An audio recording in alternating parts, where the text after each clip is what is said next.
do you feel like you've done that? Like, what is success for you in your blog? What's success for you in your career? And what will success look like? Tell me about that. Well, that's such a good one. That's such a It's a big question. So for my blog, I think success in terms of that is just helping anyone. You know, I haven't got goals in terms of followers. You know, I couldn't care about that. I really couldn't. The only thing that followers mean to me is that I'm able to reach a wider audience and spread the information more widely. Like that's great. That's amazing. And the amount of people that kind of message me and say, I had no idea, or you've really helped me. And I've had in the last few weeks messages saying, thank you so much for mentoring me. Thank you so much for putting out this information, because I've just been offered a solicitor apprenticeship. And that makes me so happy that they've been able to do that with mine and others' support. And it feels good to be able to help others in that way, just from my knowledge. You know, it's not anything extra that I'm doing. I'm literally just writing my knowledge down and putting it out there for people to use as they need to. So yeah, I think success is just carrying on as I am, and just if I can sort of give anyone information about something that they need help with, or just to make people feel as though they're not the only ones sort of struggling through, or they're not the only ones who, you know, come from a disadvantaged background. I'm from a very working class background. I don't have contacts. I don't, you know, the whole premise of the legal profession, you know, my dad's a lawyer, this and this. I'm not any of that. And I feel like people find it quite relatable. So that would, you know, success is just carrying on, I think, as I am. I don't have any massive, you know, goals for this apart from that. And, you know, we spoke about this already, but in my career, my life, I think success is just being happy and comfortable with where I am, and feeling in my job mentally, physically challenged, and being able to have that progression, because progression is such an important part of my journey, and it will be, because, you know, anyone who's worked with me and anyone who knows me always knows I'm always on the next thing. I'm always looking for the next thing. What's it going to look like? What's it going to be? Even if I don't have that idea in my head, thinking, you know, I don't have a ladder that says I'm going to do this, then I'm going to do that, then I'm going to do that, with time limits and things like that.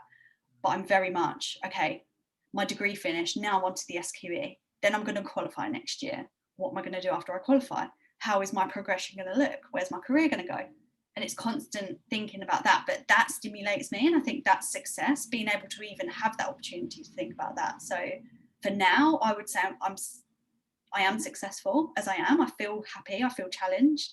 And I think I just want to maintain that throughout my career, and just see where I go and see what happens. I love this, Holly, and I don't know, of course I wouldn't know, but I don't know whether this is what you've just described to me is balance and a really healthy, like, push and pull feeling of like, I'm, you know, I know you're a competitive person. We've talked about sports, you know, I know that's kind of you, that you've got that drive in you. I was similar, but for me, it went off into the extreme, right?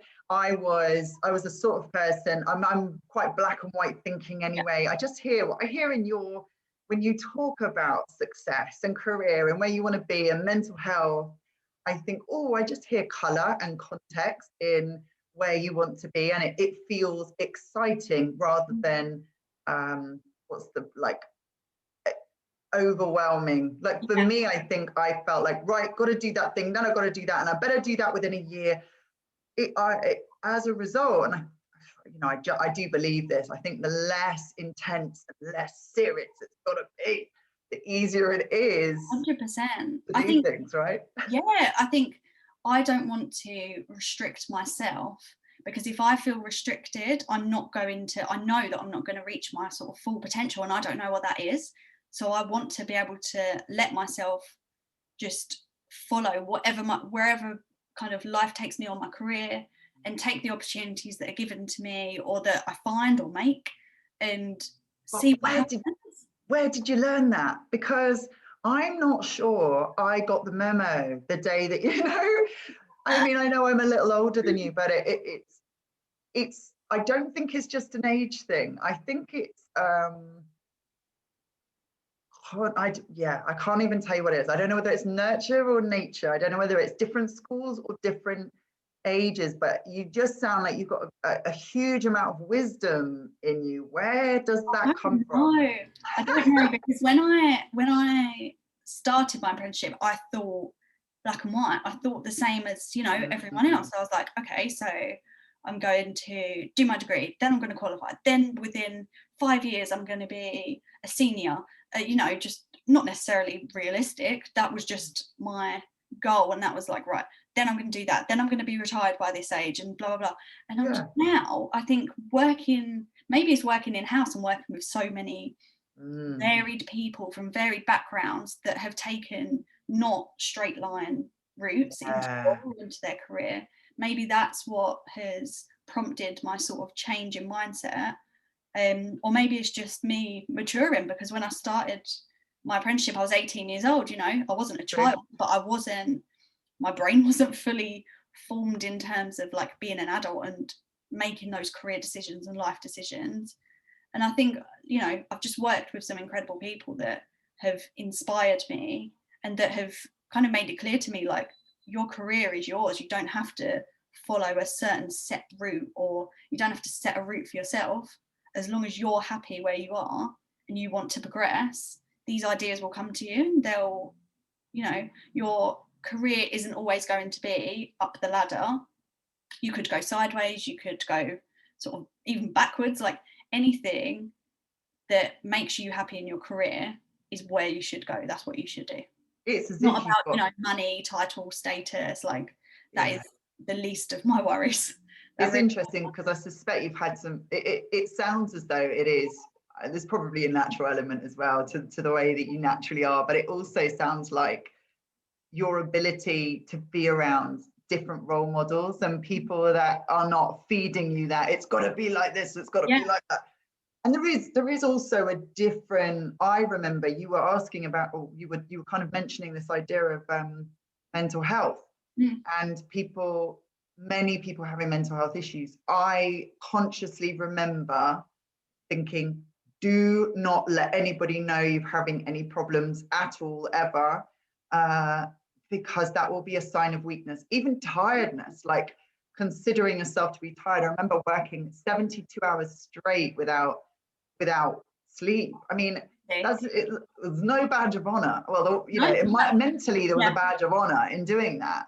I fell asleep I mean, this is the irony. I'd worked 72 hours straight. I was exhausted. I put my head down on the table because I couldn't keep awake any longer. And that was when the partner on the other side walked in, and I felt such shame. I could laugh about it now, but honestly, way into my 20s, I was not able. I was probably in my late 20s then. Way into my early 30s, I probably was unable to kind of get past that. Oh my God, I should never have done it. So I just love that we've got this whole different way of working. I mean, that's not, you know, I just think that's so toxic that people sort of promote it, though, like, you know, and then people like you and me and others feel as though, okay, that's the benchmark, that's where I've got to be able to do that and work 72 hours straight and not burn out. And, you know, that's not the normal, like, that shouldn't be the norm. And I think even, you know, personally, I work long hours. Like, when I was in the office studying for my degree, working, you know, trying to build my career, I would leave my house at 5 a.m. I would get in at 7. I would study for 2 hours before everyone else got in. I would stay late. I would study my lunch break. I would study on my commute.